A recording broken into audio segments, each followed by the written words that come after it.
Ezequiel capítulo 16. A infidelidade de Jerusalém.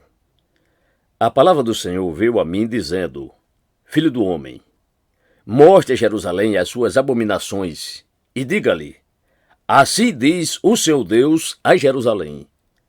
Quanto à sua origem e ao seu nascimento, você procede da terra dos cananeus. O seu pai era amorreu e a sua mãe era heteia.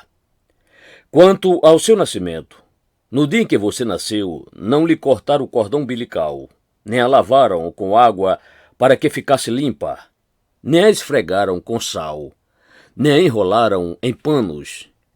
Ninguém olhou para você com piedade para lhe fazer qualquer dessas coisas, compadecendo-se de você. Pelo contrário, no dia em que nasceu, você foi jogada em campo aberto, porque tiveram nojo de você. Quando passei por perto e vi que você se revolvia no seu sangue, eu lhe disse: ainda que você esteja coberta de sangue, fique viva. Sim, ainda que você esteja coberta de sangue, fique viva. Eu a fiz crescer como uma planta do campo. Você cresceu, se desenvolveu e ficou muito bonita. Os seus seios tomaram forma, os cabelos cresceram, mas você estava completamente nua. Quando passei de novo por perto e olhei para você, eis que você tinha chegado à idade do amor. Estendi sobre você as abas do meu manto e cobri a sua nudez. Fiz um juramento e entrei em aliança com você, diz o seu Deus, e você passou a ser minha. Então eu a lavei com água, limpei o sangue que a cobria e a ungi com óleo. Também a vesti com roupas bordadas e lhe dei sandálias feitas com couro da melhor qualidade. Eu a cingi de linho fino e a cobri de seda. Também a enfeitei com joias, braceletes nas mãos e um colar no pescoço. Coloquei um pendente em seu nariz, brincos nas orelhas e uma linda coroa na cabeça. Assim você foi enfeitada com ouro e prata. As suas roupas eram de linho fino, de seda e de bordados. Você se alimentou da melhor farinha, de mel e azeite. Você era muito bonita e chegou a ser rainha. A sua fama correu entre as nações por causa da sua beleza, pois você era perfeita, por causa do meu esplendor que eu tinha posto sobre você, diz o seu Deus. Mas você confiou em sua beleza, e a sua fama fez com que você se prostituísse. E você se ofereceu a todos os que passavam, para ser deles. Você pegou algumas de suas roupas e fez para si lugares altos enfeitados de diversas cores, nos quais você se prostituiu. Nunca antes havia acontecido algo assim, e jamais voltará a acontecer. Você pegou as suas belas joias, feitas com ouro e a prata, que eu lhe tinha dado, e fez para si imagens de homens, com as quais você se prostituiu. Você pegou seus vestidos bordados e com eles cobriu as imagens. O meu óleo e o meu perfume você pôs diante delas. A comida que eu lhe dei, a melhor farinha, o óleo e o mel, com que eu a sustentava, você também pôs diante delas em aroma agradável. E assim se fez, diz o seu Deus. Além disso, você pegou os filhos e as filhas que teve comigo e os sacrificou às imagens para serem consumidos. Como se não bastasse essa sua prostituição, você matou os meus filhos e os entregou a essas imagens como oferta pelo fogo. Em todas as suas abominações e nas suas prostituições, você não se lembrou dos dias da sua mocidade, quando você estava completamente nua, revolvendo-se no seu sangue. Jerusalém a adúltera. Depois de toda a sua maldade, ai de você, diz o seu Deus, você construiu altares e um lugar elevado em cada praça. Na entrada de todos os caminhos, você construiu um lugar elevado, profanou a sua beleza, se ofereceu a todos os que passavam e multiplicou as suas prostituições. Você também se prostituiu com os filhos do Egito, seus vizinhos de membros avantajados, e multiplicou a sua prostituição para me provocar a ira. Por isso, estendi a mão contra você, diminuí o seu território e a entreguei à vontade daquelas que a odeiam, as filhas dos filisteus, que se envergonhavam da conduta depravada de vocês.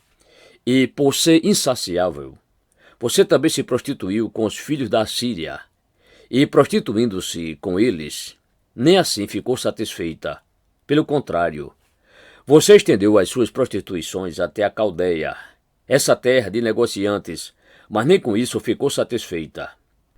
Como é fraco o seu coração, diz o Senhor Deus, pois você faz todas essas coisas que são próprias de uma prostituta descarada, construindo seus altares na entrada de todos os caminhos e o seu lugar elevado em cada praça. Você não foi como a prostituta porque desprezou o pagamento.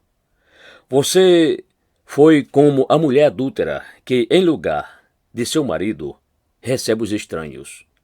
Todas as prostitutas recebem pagamento, mas você dá presentes a todos os seus amantes. Você faz isso para que venham de todas as partes adulterar com você.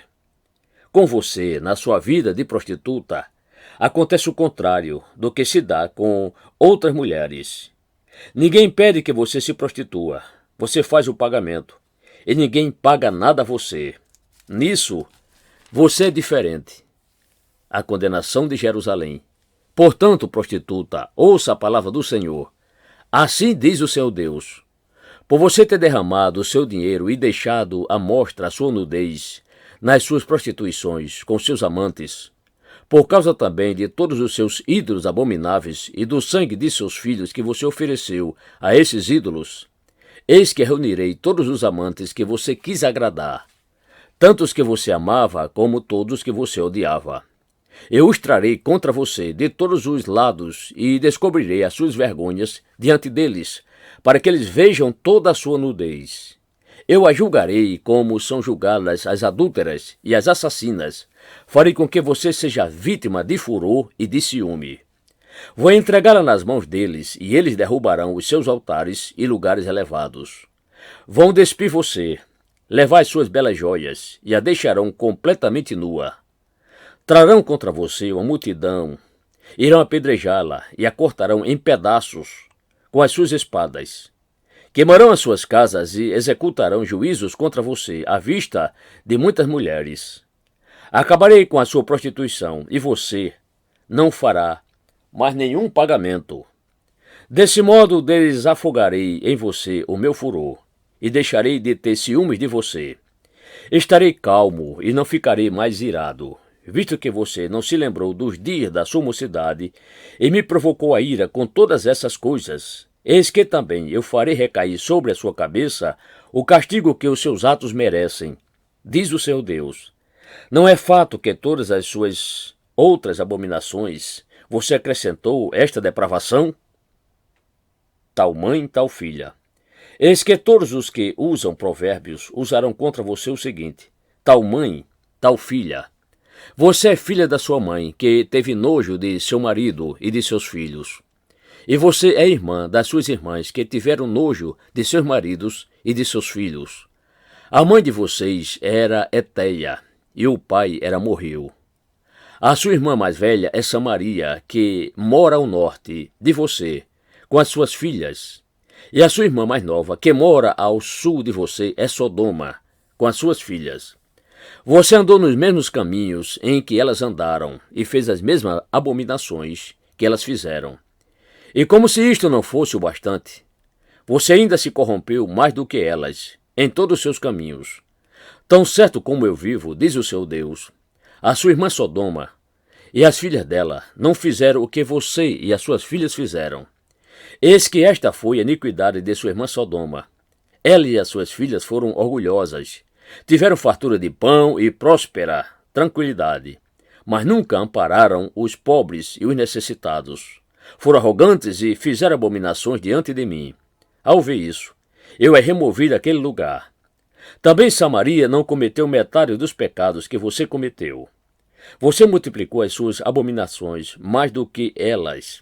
E assim, com todas essas suas abominações, fez com que as suas irmãs parecessem mais justas do que são. Agora, pois, suporte a sua humilhação, você que advogou a causa de suas irmãs. Diante dos pecados que você cometeu, que são mais abomináveis do que os pecados que elas cometeram, elas são mais justas do que você. Portanto, envergonhe-se e suporte a sua humilhação, pois você fez as suas irmãs parecerem mais justas do que você. Sodoma e Samaria voltarão a ser o que eram. Restaurarei a sorte delas, a de Sodoma e de suas filhas, e a de Samaria e de suas filhas. E restaurarei também a sua sorte entre elas, para que você suporte a sua humilhação e seja envergonhada por tudo o que você fez, servindo-lhes de consolo.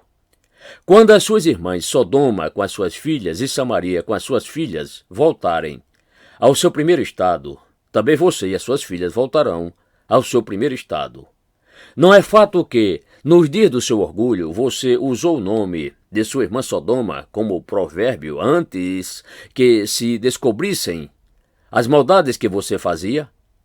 Agora você se tornou, como ela, objeto de zombaria das filhas da Síria e de todos os que estão ao redor dela, as filhas dos filisteus que a desprezam. Você terá de sofrer as consequências da perversidade e das abominações que você praticou, diz o Senhor. Uma aliança eterna. Porque assim diz o Senhor Deus: eu farei com você o mesmo que você fez, pois você desprezou o juramento e quebrou a aliança. Mas eu me lembrarei da aliança que fiz com você nos dias da sua mocidade, e com você estabelecerei uma aliança eterna. Então você se lembrará dos seus caminhos e ficará envergonhada quando receber as suas irmãs, tanto as mais velhas como as mais novas. Eu as darei a você por filhas, mas não pela sua aliança. Estabelecerei a minha aliança com você, e você saberá que eu sou o Senhor, para que você se lembre e fique envergonhada e nunca mais abra sua boca por causa da sua humilhação, quando eu lhe houver perdoado tudo o que você fez, diz o seu Deus.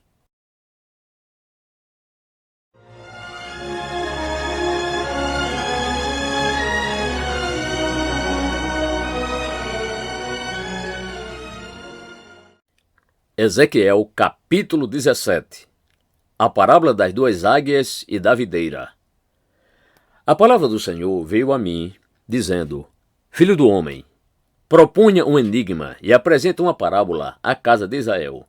Diga: assim diz o Senhor Deus: uma grande águia, de grandes asas, de comprida plumagem, cheia de penas de várias cores, veio ao Líbano e levou a ponta de um cedro.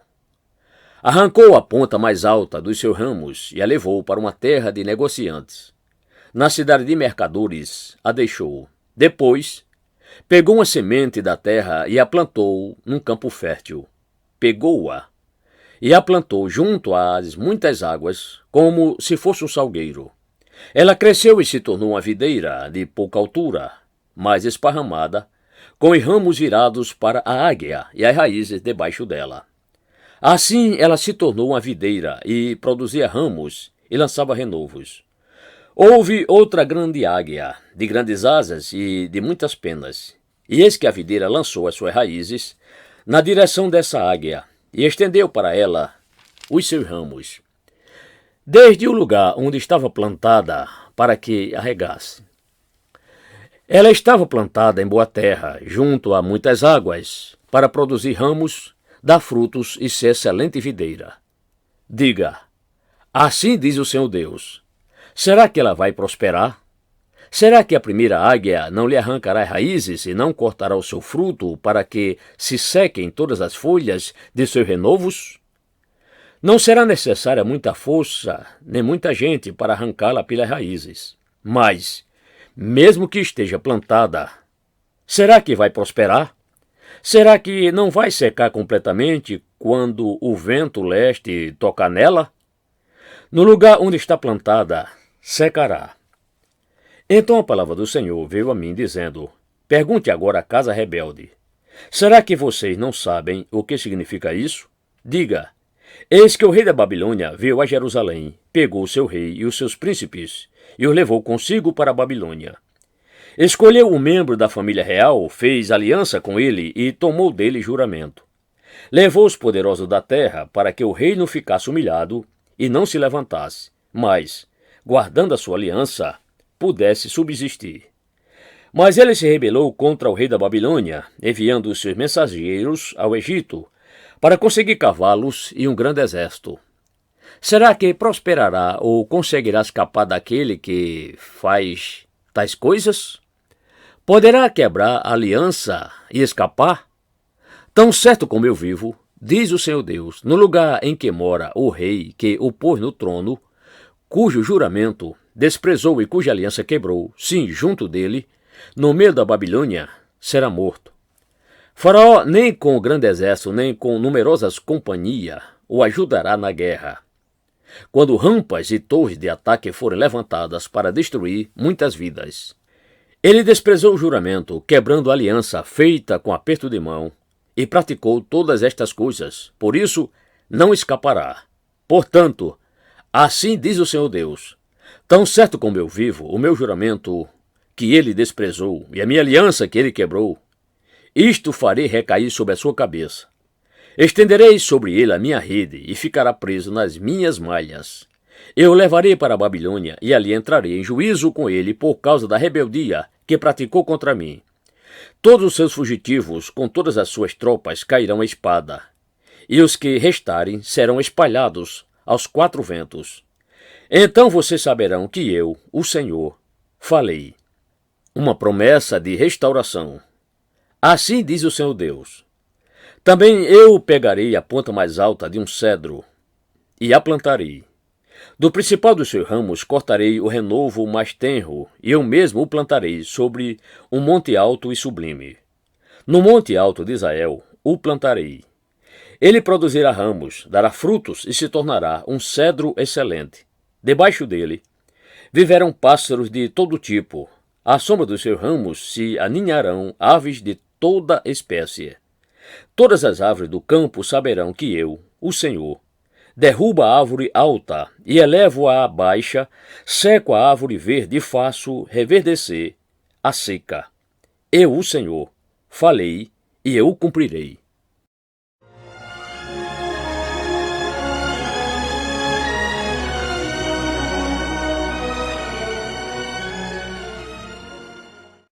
Ezequiel capítulo 18. A responsabilidade é pessoal.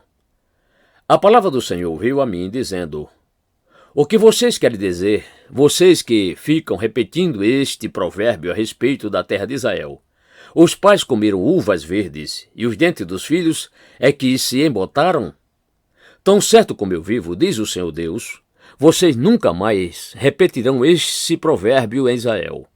Eis que todas as pessoas são minhas.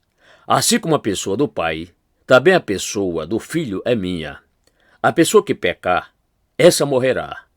Se um homem é justo e age com justiça e retidão, não come carne sacrificada nos altos, nem levanta os olhos para os ídolos da casa de Israel, não contamina a mulher do seu próximo, nem tem relações com a mulher menstruada, não oprime ninguém, mas devolve ao devedor a coisa penhorada, e não rouba, reparte o seu pão com o faminto e cobre com roupas aquele que está nu, não empresta para ter lucro e não cobra juros, desvia sua mão da injustiça e é imparcial ao julgar uma questão entre duas pessoas, anda nos meus estatutos e guarda os meus juízos, procedendo retamente. Esse tal é justo e certamente viverá, diz o Senhor Deus.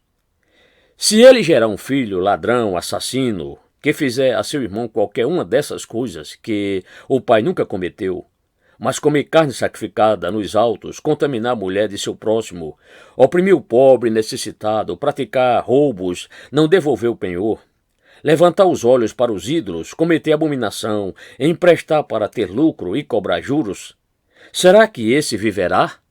Não viverá. Ele fez todas essas abominações e será morto. É responsável pela própria morte. E se esse filho gerar um filho que veja todos os pecados que o pai cometeu, e vendo-os, não fizer coisas semelhantes, não comer carne sacrificada nos altos, não levantar os olhos para os ídolos da casa de Israel, não contaminar a mulher de seu próximo, não oprimir ninguém, não retiver o penhor, não roubar, repartir o seu pão com faminto, cobrir com roupas aquele que está nu, desviar sua mão da injustiça, não emprestar para ter lucro, nem cobrar juros, executar meus juízos e andar nos meus estatutos, esse tal não morrerá por causa da iniquidade de seu pai, certamente viverá. Quanto ao pai dele, porque praticou extorsão, roubou os bens do próximo e fez o que não era bom no meio de seu povo, eis que ele morrerá por causa de sua iniquidade. Mas vocês perguntam, por que o filho não paga pela iniquidade do pai? Porque o filho fez o que era justo e reto. Ele guardou todos os meus estatutos e os praticou. Por isso, certamente viverá. A pessoa que pecar, essa morrerá. O filho não pagará pela iniquidade do pai, nem o pai pagará pela iniquidade do filho. A justiça do justo ficará sobre ele, e a maldade do ímpio cairá sobre este. Mas se o ímpio se converter de todos os pecados que cometeu, e guardar todos os meus estatutos, e fizer o que é justo e reto, certamente viverá. Não será morto. De todas as transgressões que cometeu, nenhuma será lembrada contra ele. Pela justiça que praticou, viverá. Vocês pensam que eu tenho prazer na morte do ímpio? Diz o seu Deus. Não desejo eu muito mais que ele se converta dos seus caminhos e viva? Mas se o justo se desviar da sua justiça e fizer maldade, fazendo as mesmas abominações que o ímpio faz, será que ele viverá? De todos os atos de justiça que praticou, nenhum será lembrado. Na sua transgressão com que transgrediu e no seu pecado que cometeu, neles morrerá. No entanto, vocês dizem, o caminho do Senhor não é reto. Então escute, ó casa de Israel, será que é o meu caminho que não é reto? Não seria muito mais os caminhos de vocês que são tortuosos? Se o justo se desviar da sua justiça e fizer maldade, morrerá por causa dela. Na iniquidade que cometeu, morrerá. Mas se o ímpio se converter da maldade que cometeu e praticar o que é justo e reto, ele preservará a sua vida. Pois se ele percebe o que fez e se converte de todas as transgressões que cometeu, certamente viverá. Não será morto. No entanto, a casa de Israel diz, o caminho do Senhor não é reto. Será que são os meus caminhos que não são retos, ó casa de Israel? Não seriam muito mais os caminhos de vocês que são tortuosos? Portanto, eu os julgarei, cada um segundo os seus caminhos, ó casa de Israel, diz o Senhor Deus. Convertam-se, afastem-se de todas as suas transgressões, para que a iniquidade não lhes sirva de tropeço. Livrem-se de todas as transgressões que vocês cometeram e façam para vocês um coração novo e um espírito novo. Por que vocês haveriam de morrer, ó casa de Israel? Eu não tenho prazer na morte de ninguém, diz o Senhor Deus. Portanto, convertam-se e vivam.